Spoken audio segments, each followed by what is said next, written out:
Dios les bendiga en esta semana. Para esta ocasión quiero hablar acerca de un tema que es sumamente importante, se vuelve pertinente para nuestro momento. El tema que traigo para esta ocasión es el factor clave. La palabra del Señor dice en Hechos capítulo 1, versículo 12 al 14, como sigue. Entonces volvieron a Jerusalén desde el monte que se llama el Olivar, el cual está cerca de Jerusalén, camino de un día de reposo. Y entrados subieron al aposento alto donde moraban Pedro y Jacobo, Juan, Andrés, Felipe, Tomás, Bartolomé, Mateo, Jacobo hijo de Alfeo, Simón el celote y Judas hermano de Jacobo. Todos estos perseveraban unánimes en oración y ruego con las mujeres y con María, la madre de Jesús, y con sus hermanos. Este pasaje realmente se vuelve sumamente clave para nosotros poder interpretar y entender lo que significa el factor clave. Para lograr que la iglesia de hoy realice la obra y suceda lo que debe suceder, se necesita liderazgo espiritual. Y a la vez depende del desarrollo de la vida espiritual de los pastores y los líderes de una congregación. Sin liderazgo espiritual, la iglesia de hoy no podrá desarrollar el proyecto de salvación que Dios tiene para esta generación. Quiero hablar de algunos aspectos acerca de este pasaje. El factor clave en la iglesia de Jerusalén era la vida espiritual de sus líderes y sus miembros. Según el versículo 12, los discípulos se dejaron liderar por Cristo, obedecieron y volvieron a Jerusalén. La obediencia entonces es la primera evidencia del nivel espiritual que habían desarrollado los discípulos de Cristo. Oraron y rogaron perseverantemente y en unanimidad. Esto revela el nivel de disciplina y mentalidad de cuerpo que ellos habían desarrollado.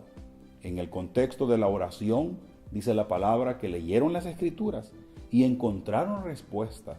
Esto refleja el valor que ellos le dieron a las Escrituras y el nivel de desarrollo de discernimiento espiritual que había en ellos. En el contexto de la oración llega también Pentecostés. Aquí entonces observamos que la obediencia, la fe, la humillación y la perseverancia dieron fruto. Estas cualidades espirituales son determinantes para el desarrollo del carácter del líder. El derramamiento del Espíritu Santo sobre todos ellos se convirtió para ellos en un factor determinante, porque ellos se convirtieron en predicadores poderosos de la palabra.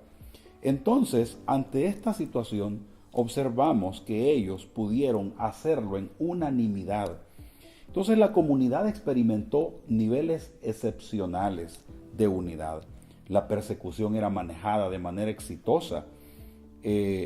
La adoración era algo permanente. Pero aparte de esto también sorprende el hecho de que el pecado es corregido en el caso de Ananías y Zafira y esta corrección provoca crecimiento en el número de los discípulos.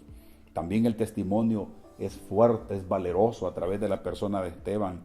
Se mantuvieron enfocados en lo que era la predicación del evangelio a pesar de la persecución que ejecutó Saulo. Y Cristo se encargaba de aquello que los discípulos no podían encargarse, como es la conversión de Pablo. Los grandes llamados entonces ocurrieron en ese ambiente de poder, de autoridad y de unción.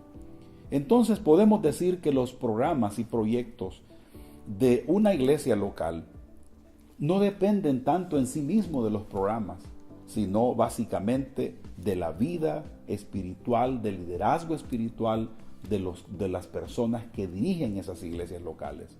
Pastores y líderes, todo se levanta o se cae en el liderazgo. Eso es lo que dice John Maxwell. Si usted está jugando con pecados sexuales, con resentimientos, con orgullos, con egoísmos, enemistades, divisiones, jactancia, vanidad, hipocresía, etc., hará fracasar su propia vida y también a la iglesia en donde sirve. El crecimiento y el desarrollo de una iglesia local está determinada por el crecimiento y desarrollo de la vida espiritual de quienes dirigen esas iglesias. Este es el factor clave y espero que lo tomemos muy en serio porque Dios tiene una tarea importante para la iglesia de hoy. Dios les bendiga.